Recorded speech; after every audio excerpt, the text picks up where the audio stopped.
Baik.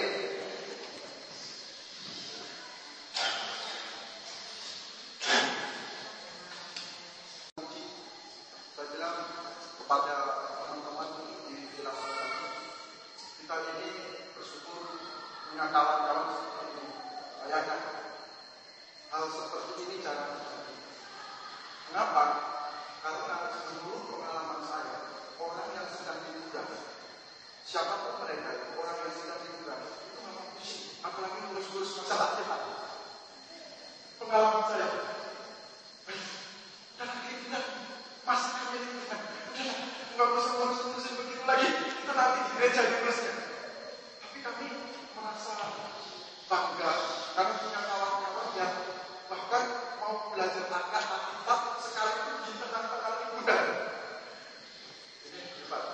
Saya bangga sekali dengan kita semua yang ada di sini mengangkat satu pujian yang luar biasa.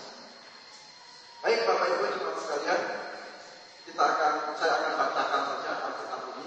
Nanti dibacakan di rumah semua. Saya akan bacakan.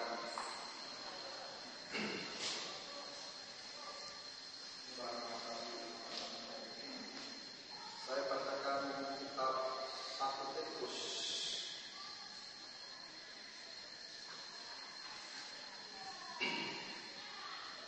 1 Petrus pasal 2 ayat 9. Saya akan bacakan 3 kali.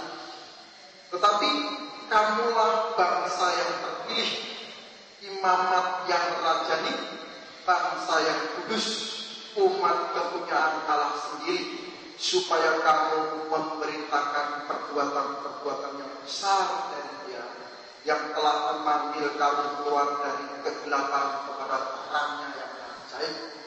Ulangi sekali lagi.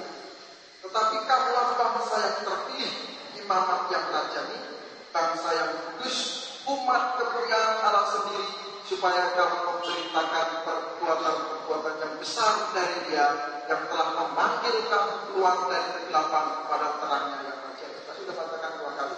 Saya akan bacakan 3 kali, tapi sebelumnya kita akan berdoa bersama-sama. Bapa kami di dalam surga, sungguh kami bersyukur Tuhan untuk generasi yang Kau saksikan saat ini Tuhan, di mana Engkau melihat betapa kesungguhan hati kami untuk belajar kebenaran firman, sekalipun itu di tempat yang tidak selayaknya bagi kami, di mana kami sedang berlibur, di mana kami sedang menikmati masa liburan kami, tetapi kami menyempatkan diri kami untuk belajar kebenaran firman. Itu semua demi kami, demi anak cucu kami, supaya mereka semua dan kami semua dapat mengerti, memahami firman-Mu ini dengan baik dan benar. Terima kasih Tuhan. Kau pimpin kami semua di dalam nama Tuhan Yesus Kristus kami berdoa. Amin. Bapak Ibu jemaat sekalian, saya ulangi membacakan ayat ini sekali lagi. Tetapi kamulah bangsa yang terpilih, imamat yang rajani, bangsa yang kudus, umat kepunyaan Allah sendiri, supaya kamu memberitakan perbuatan-perbuatan yang besar dari Dia yang telah memanggil kamu keluar dari kegelapan kepada terangnya yang ajaib. Bapak Ibu jemaat sekalian, saya akan garis bawahi ayat tadi dengan bahwa kita semua ini bangsa kepunyaan Allah, dan kita ini adalah imam yang rajani. Jadi imam di atasnya imam, maksudnya begitu. Sudah tidak ada imam yang lain selain kita ini. Itu imamat yang rajani. Nah, inilah yang akan kita bahas bersama malam ini. Imamat yang rajani, bangsa kepunyaan Allah dan imamat yang rajani. Kita ini imam yang paling tinggi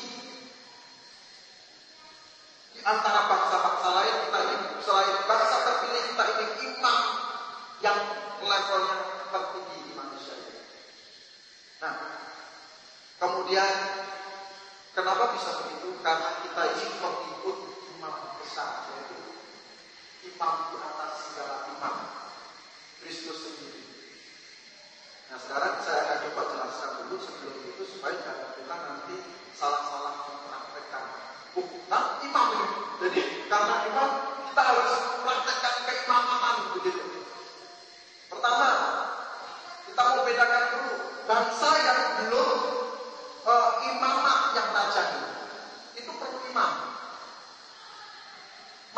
manusia yang belum berstatus imamat yang rajani itu perlu imam. Kapan itu? Pertama, sebelum zaman Musa itu ada praktek imam yang dilakukan oleh keluarga per keluarga, karena bangsa belum ada. Bangsa Israel belum ada. Orang-orang percaya masih sedikit zaman dulu. Misalnya zaman Abraham, zaman Nuh, zaman sebelum Musa, pokoknya itu zaman Nuh, zaman Abraham, zaman Isa, zaman Yakub, itu belum merupakan memiliki status bangsa yang imamah dan rajanya. Jadi bangsa orang-orang itu, keluarga-keluarga pada saat itu masih membutuhkan imam. Saya gambarkan, karena tidak ada alat peraga, saya akan peragakan ini tempat hidupnya Abraham. Kita masuk ke zaman Abraham. Zaman Abraham duduk di sini. Dia berkata, mempraktekkan keimaman. Yakub Ishak di sini memperagakan praktek keimaman, memberkati Esau, memberkati Yakub. Yakub yang diberkati sebagai bangsa keturunan kerohanian untuk Ishak. Kemudian Esau diberkati tapi berkat yang sama. Diberkati. Itu praktek keimaman. Sehingga pada zaman Abraham, zaman sebelum Musa, zaman Yakub, zaman Ishak, mereka mempraktekkan keimaman di mana posisi mereka sebagai kepala keluarga. Jadi pada zaman ini, bagaimana mereka mau percaya kepada penebusan dosa? Mereka karena belum ada Yesus Kristus, mereka ambil dombanya tidak boleh sembarangan, harus jantan, tidak bercela, tidak bercacat. Itu menggambarkan Kristus atau Mesias yang nanti akan disembelih pada zaman ini. Jadi pada zaman ini ayah mengambil domba untuk menyembelih, untuk disembelih, dan di situ mereka beriman sayanya yang berdosa, dombanya yang disembelih. Aneh. Inilah ajaran yang dilakukan pada zaman perjanjian lama sebagai konsep penebusan yang belum terjadi. Jadi mereka menyembelih domba itu bukan, nah kita sembelih domba, dagingnya kita bagi-bagikan ke orang miskinnya. Bukan itu maksud mereka. Kalau mau begitu nggak perlu jantan. Asal domba baru saja mau betina, mau apa asal dipotong dan dibagi-bagikan. Tapi kenapa ini harus jantan dan sebagainya? Karena ini melambangkan Yesus yang nanti akan muncul disembelih seperti ini. Pada yang berdosa itu saya. Nah, siapa yang mengajarkan ini? Ayah yang duduk di sini sebagai tiang penopang dan dasar kebenaran. Bagaimana kalau alamnya blenyon? Bagaimana kalau ayahnya itu blenyon atau error? Ya, keluarga itu pasti error. Banyak terjadi, misalnya keturunan Edom, keturunan Moab dan sebagainya itu sama nama bapak. Lama-lama error karena bapak ini tidak menjalankan status ayah sebagai tiang penopang dan dasar kebenaran pada zaman itu.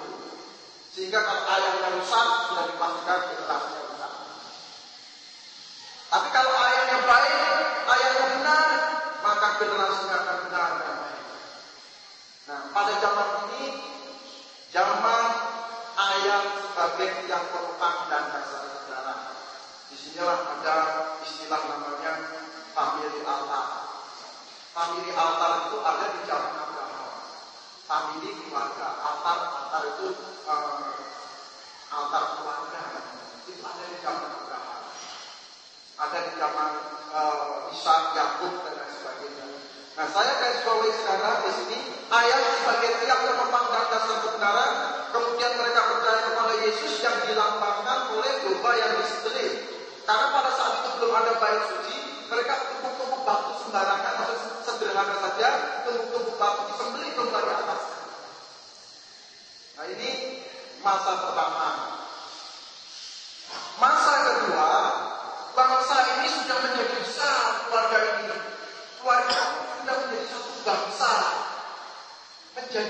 bangsa yang setia kepada Tuhan, namanya bangsa Israel. Nah, maka ini saya dan ini saya anggap sebagai bait yang dibangun oleh Musa.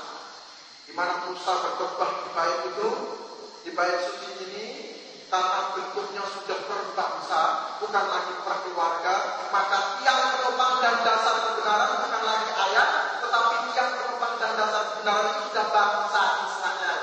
Jadi kalau mau cari kebenaran, carilah bangsa Israel pada saat itu.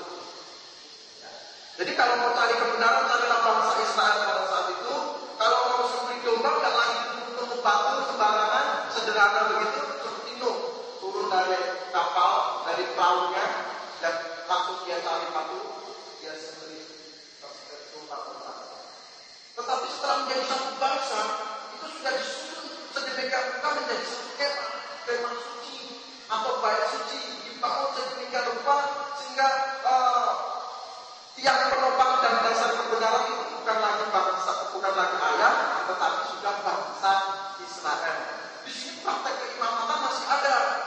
Imamnya pakai baju kefo. Bagaimana? Tahu tentang kepada imam besar. Bagaimana? Apakah kita serbukan semua? Tunggu sebentar. Imamnya akan berdoa sama Tuhan. Begitu mereka imam berdoa, diambillah batu. Batu di lubang efodnya itu.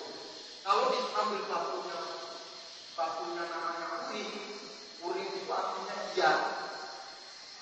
Diambil di efod itu ada batu uring dan batu uring. Kalau diambil uring, iya. Wah, tahu? Serang semua, pasti menang. Karena Tuhan berbicara melalui batu uring, iya. Itu praktek keimamatan. Tunggu sebentar, saya berdoa. Imamnya berdoa. Kalau diambilnya itu batu kuning atau batu tidak, jangan disalah. Kalah kita berserah. Karena Tuhan berbicara dengan melalui itu. Ini praktek-praktek keimamatan oleh para imam sebagai perantara. Musa pada saat musuh menyerang, habis-habisan diserang, kemudian apa yang dilakukan Musa? Musa mengepang tangan sampai tangannya pegel, ditopang pakai tongkat. Karena kalau turun, bangsa Israel kalah. Tangannya harus naik begini supaya bangsa Israel menang. Jadi tangannya ditopang sampai supaya ini praktek keimamatan. Nah, persembahan percaya kepada Yesusnya bagaimana? Percaya kepada Yesusnya ambil domba. Domba ini lambang Mesias, nanti disembelih seperti ini sebagai penebus salah. Sayanya yang berdosa, domba-dombanya yang disembelih. Jadi yang dikorbankan dombanya. Ini melambangkan Mesias Kristus. Nah, kemudian pada saat Kristus disalib, ini yang membedakan. Pada saat Kristus disalib, Yohanes Pembaptis bilang sama murid-muridnya, lihat anak domba Allah yang menghapus dosa dunia. Itu berarti Kristus disalib itu menggenapi semua yang ada di dalam perjanjian lama, sehingga semua ibadah-ibadah ritual ibadah yang di perjanjian lama itu tidak perlu dilakukan lagi. Karena apa? Sudah digenapi, termasuk sembelih domba, tidak perlu lagi. Kenapa? Karena anak domba Allah ini sudah datang, yaitu Kristus. Pada saat Kristus datang ke dunia disalib, itulah yang menggenapi penggenapan penyaliban, penggenapan anak domba yang pada perjanjian lama. Kemudian Tuhan berkata kepada perempuan yang ada di perempuan Samaria, sudah tiba saatnya penyembah benar, menyembah Bapa dalam roh dan kebenaran. Tidak menyembah di bumi ini atau tidak menyembah di Yerusalem. Artinya kiblat Solomon, kiblat Gunung Gerizim itu kalau orang Samaria ada kiblatnya di Gunung Gerizim. Kalau orang Israel kiblatnya di Yerusalem. Nah, kalau Tuhan sudah datang adalah sudah tiba saatnya menyembah benar, menyembah Bapa dalam roh dan kebenaran. Maksudnya apa? Maksudnya tidak ada lagi ibadah ritual, ibadah simbolik di dalam kekristenan saat ini.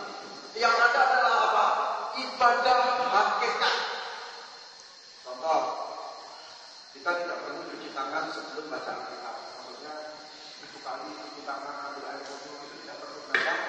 Karena hakikatnya apa? Hakikatnya tangan kita yang bersih, bukan simbol-simbolnya.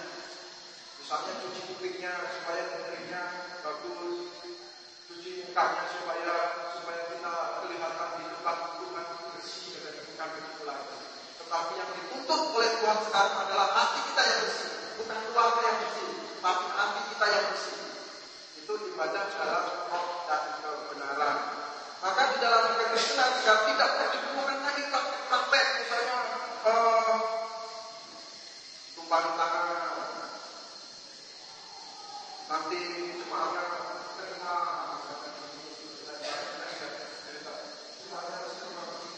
itulah yang ditunggu jemaat lagi sekarang. Jadi tunggu jangan pulang dulu. Kenapa? Pendetanya perlu amanah. Kalau berkat begini jemaatnya senang. Habis itu boleh pulang. Kalau senang boleh terima berkat dari imamnya, imamnya. Bapak Ibu jemaat sekalian, kembali kita ini adalah imam. Artinya kita tidak perlu imam lagi selain Kristus yang imam besar buat kita. Tidak perlu lagi para pendeta. Para pendeta. Panggil pendeta. Kenapa? Kalau suruh pendeta itu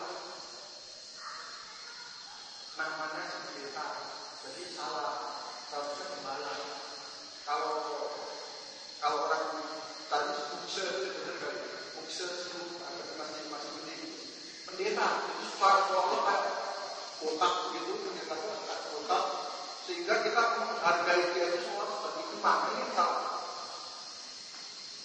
Saya ini adalah gembala, artinya saya untuk sebuah jemaat untuk mengenal kebenaran. Tapi saya bukan pendeta, karena pendeta tidak ada dalam isinya sudah beda. Sepertinya sakralnya itu beda. Nah kalau kita lihat di sini, ya, jemaat sekarang ini perlu tahu bahwa yang modal utama kita sekarang ini adalah kita perlu perhatikan yang mana ibadah simbolik, yang mana ibadah dalam roh dan kebenaran. Itu yang perlu kita perhatikan. Kadang-kadang masuk ke gedung gereja,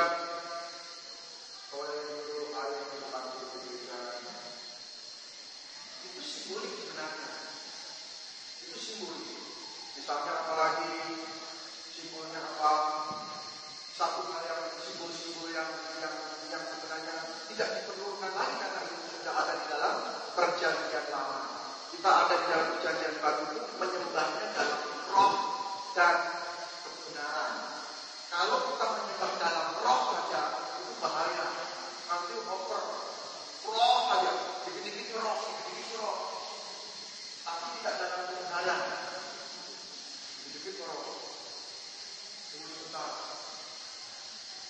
Nah ini ada kuasa Tuhan datang. Kenapa? Di sini saya merinding. Ini merinding, di guru-guru saya merinding.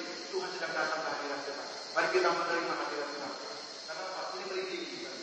Ini terlalu roh. Terlalu roh. Tadi malam kita diskusi itu ada dua tipe tentang kemasukan. Kerasukan, ada kemasukan. Saya ketawa ini di mobil itu. Kemasukan iblis atau kemasukan Tuhan? Ciri khas kemasukan Tuhan itu seperti apa? Ciri khas kemasukan iblis seperti apa? Kalau kita bilang kemasukan bahasa Islam, kita mau diskusikan kemasukan Tuhan sama kemasukan iblis. Kita perhatikan di dalam kita. Yang namanya kemasukan Tuhan itu tidak ada perubahan apa-apa. Yang ada perubahan karakter. Kalau ada sampai suaranya jadi lain,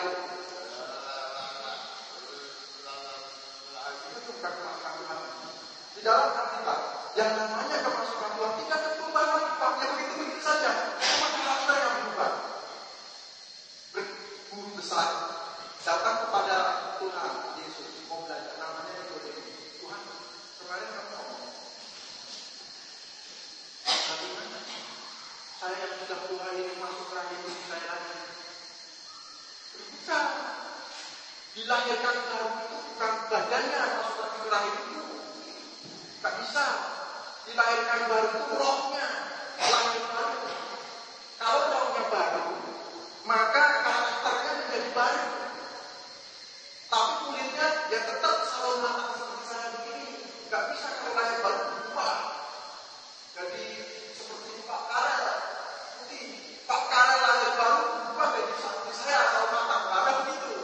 Yang ada tetap seperti ini, karakternya aja yang berubah. Tetapi kalau kemasukan iblis itu ada perubahan. Misalnya rantai bisa dipatahkan, seperti di dalam perjanjian baru, rantai bisa dipatahkan. Kemudian dia bisa pengenalan, bisa seperti itulah. Nah itu lalu disebut sebagai kemasukan iblis. Kalau kemasukan Tuhan sudah beda. Nah Bapak Ibu coba sekalian, saya kembali menggarisbawahi di sini. Setelah kematian Kristus di kayu salib, kita ini sudah menjadi bangsa terpilih, imamat yang rajani. Jadi kita langsung memiliki kedekatan dengan Tuhan, begitu? Kedekatan dengan Tuhan, tidak perlu perantara lagi. Kalau mau ngaku dosa, perantaranya siapa? Manusia dulu.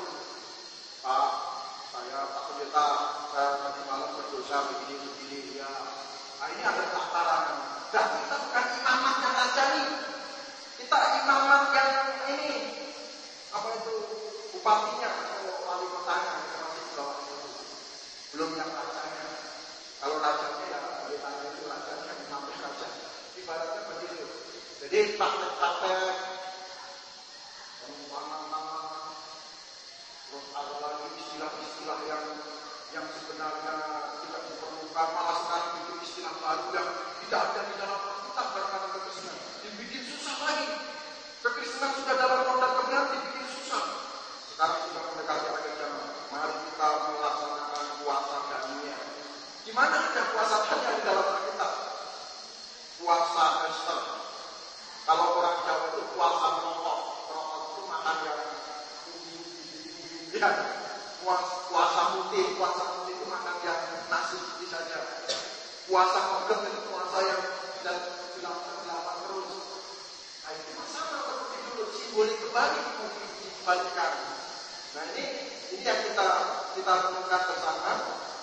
Hingga saat ini setiap orang Kristen atau setiap orang yang lahir baru itu imamat yang rajani. Seorang gembala itu bukan imam. Seorang gembala itu menggembalakan, bukan mengimami. Kalau ustaz itu mengimami jemaahnya.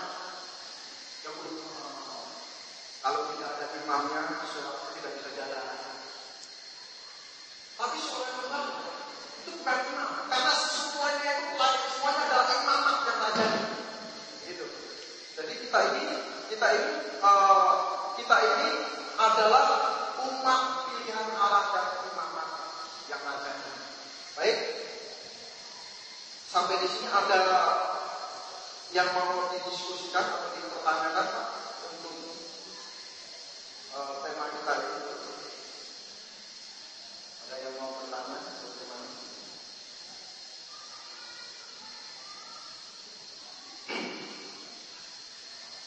Jadi seperti ibadah-ibadah yang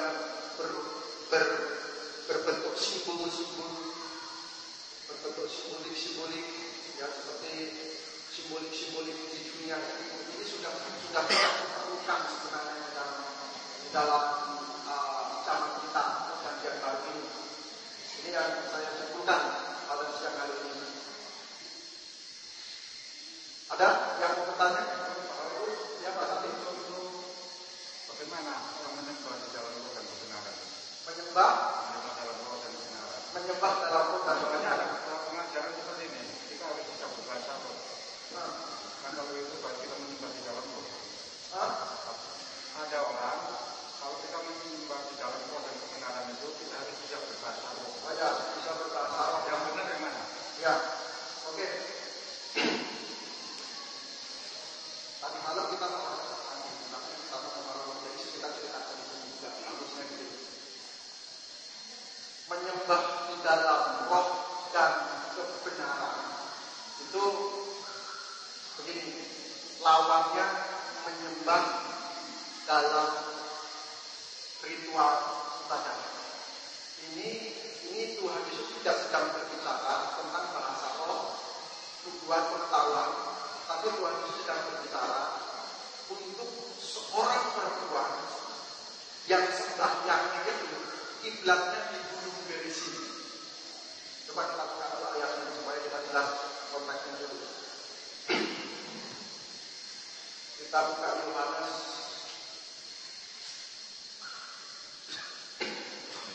Yohanes pasal 4. Saya baca dari ayat 21. Yohanes pasal 4 ayat 21. Kata Yesus kepadanya, percayalah kepadaku hai perempuan, saatnya akan tiba bahwa kamu akan menyembah Bapa bukan di gunung ini. Nah ini bukan di gunung ini dan bukan juga di Yerusalem. Saya ceritakan itu sejarahnya. Orang Yerusalem, orang Yahudi itu paling anti dengan orang Samaria, karena orang Samaria itu dianggapnya seorang yang tidak memegang adat istiadat atau helenis. Kampungan itu. Contohnya ini anak saya ini Vivian. Anak saya Vivian ini kalau ditanya coba ditanya. Vivian orang Jawa, orang Chinese. Jadi kan itu namanya orang Chinese, orang Jawa. Kalau dia orang Jawa terlalu bisa ditanya orang Chinese juga terlalu sulit orang Indonesia. Nah, orang Samaria itu adalah orang yang suka kawin campur. Dia tidak mau seperti orang Yahudi asli. Chinese harus Chinese, Jawa begitu. Nah, orang Samaria itu kawin campur, disebut Helenis. Nah, sehingga pada saat itu mereka tidak diizinkan untuk menyembah di Yerusalem. Mereka tidak diizinkan untuk sembahyang di Yerusalem. Gitu. Karena mereka tidak diizinkan untuk sembahyang di Yerusalem, mereka pergi ke Gunung Gerizim. Gunung Gerizim itu punya kisah di Samaria letaknya. Nah, mereka berpindah ke situ, bersembahyang di situ, atau buat tandingan di situ, sementara orang Yahudi berkiblat ke Yerusalem. Nah, pada saat menghadapi itu, Tuhan itu mau berbicara, sudah tiba saatnya menyembah benar, bukan menyembah secara ritual ibadah begitu. Pakai tulang tangan, pakai kiblat, pakai sembahyang atau sholat, kalau orang itu tali sholatnya, pakai ini itu jelimet dan lain sebagainya. Dia pakai apa itu? Kawan mana? Kawan Pak Abeng itu sekarang yang pakai ini. Apa softwarenya itu? Warna biru pakai bahasa Yunani. Kalau kita mau tengok ini astagfirullah. Kalau lihat bangsa ini sedikit biar benar tengok astagfirullah. Karena itu sudah lihat begitu kan. Nah, itu ritual ibadah simbolik. Doa puasa, pilih-pilih itu doa di doa rata, pilih-pilih, doa pilih katanya. Segala itu ritual ibadah simbolik sebenarnya. Nah, kalau mau berdoa kenapa masih pilih-pilih itu? Jadi satu ritual ibadah simbolik. Jadi lawannya itu. Nah, kita sudah lihat lawannya. Jadi lawannya itu adalah ritual ibadah simbolik. Nah, kalau begitu ibadah dalam roh dan kebenaran seperti apa? Tentu kebalikan dari itu. Yaitu apa? Tidak perlu lagi kalau sesuatu dibeli-beli. Aduh, cuma sekalian kita itu gedung itu loh, yang bekas gedung bioskop itu loh. Suatu kalau kita kebaktian itu bagusnya, luasnya. Yuk kita keliling, kita buat keliling yuk. Gedung bioskop kita keliling. Dalam kelilingnya sampai 7 kali juga dikelilingi gitu. Nah itu simbolik. Kenapa simbolik?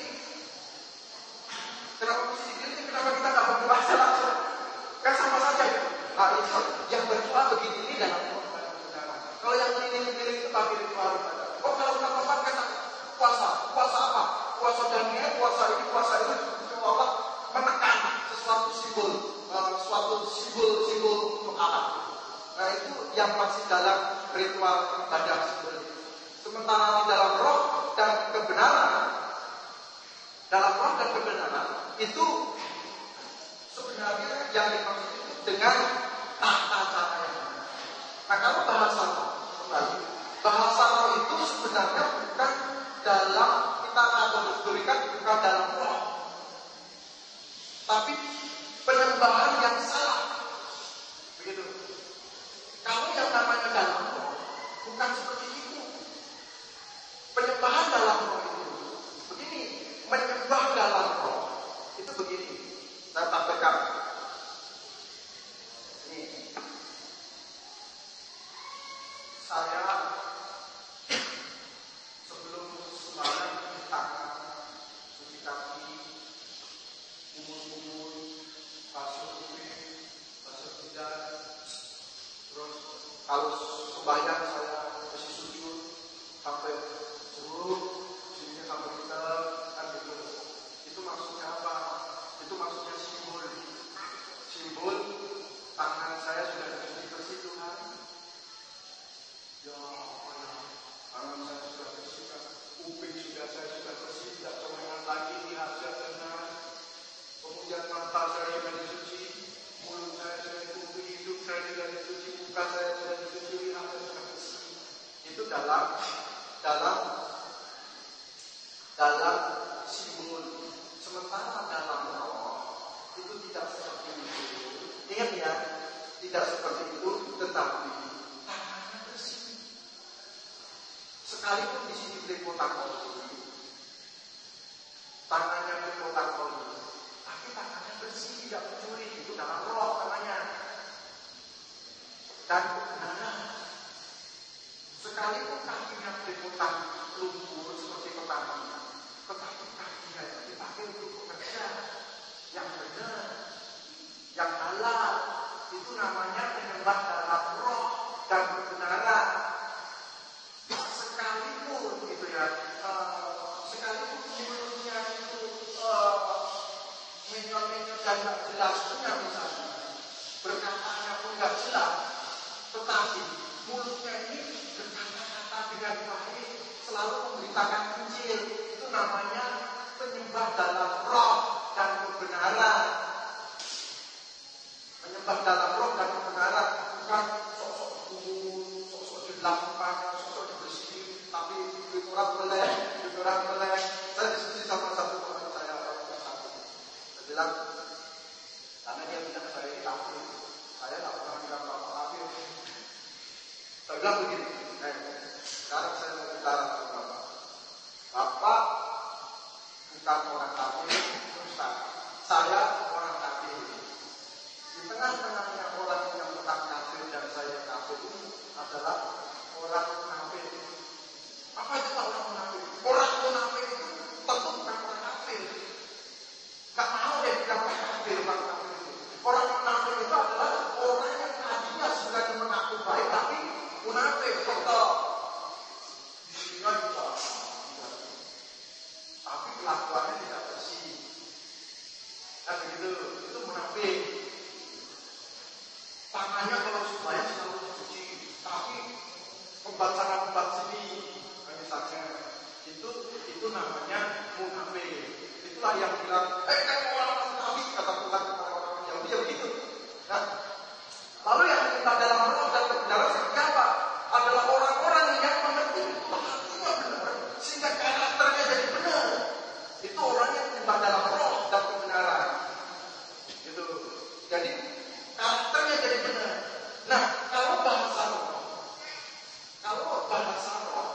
itu bukan dalam roh dan kebenaran. Apa yang berubah dalam diri dia?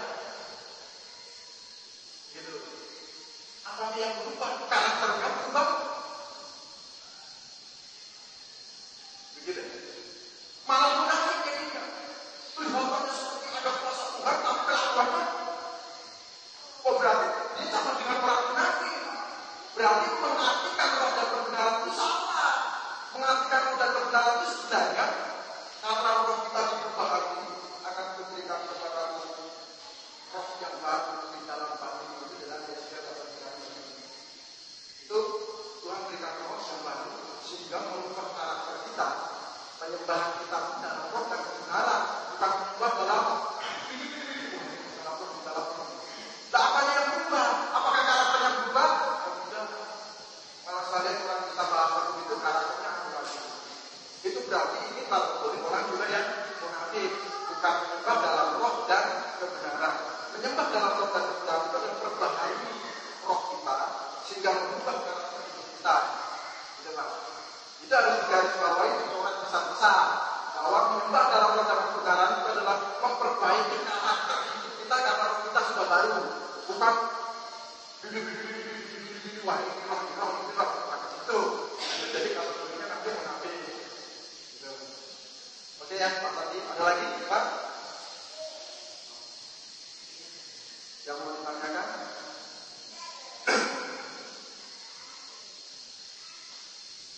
Cukup? Tidak ada lagi? Kalau tidak ada lagi kita ada? Kalau tidak ada kita tutup. Salam.